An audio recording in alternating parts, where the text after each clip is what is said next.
ఓ రకంగా చెప్పాలంటే అది తిన్న తర్వాత కూర్చుంటే మనకి అనారోగ్య సమస్యలు వచ్చేస్తాయి. కాబట్టి వాటిని ఇదివరకటి రోజులైతే తినేవాళ్ళు కానీ ఇప్పుడు తింటలేదు మ్యాక్సిమం. ఇప్పటికీ కొంతమంది పేదల వరకు తింటున్నారు, బాగా తక్కువ ఆదాయం ఉన్నటువంటి వాళ్ళు.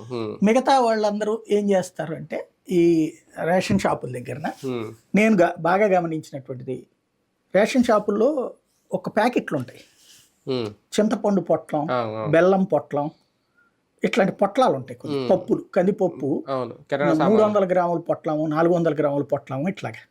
అంటే రేషన్ షాపు వాళ్ళు మామూలుగా వేరే ఇది నడపకూడదు బిజినెస్, కానీ అందులో ఎందుకుంటాయి ఇవన్నీ అంటే ఇప్పుడు మీకు బియ్యం కావాలి, వస్తారు తంబేసుకున్నాక ఏం కావాలి అంటే కందిపప్పు ఇలే అంటారు.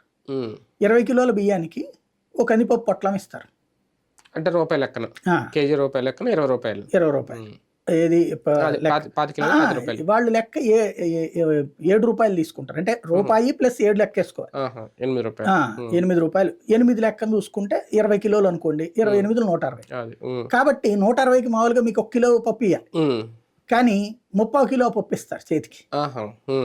అక్కడ తింటారు, దాంట్లో కూడా బెల్లం 1 కిలో బెల్లం వస్తుంది.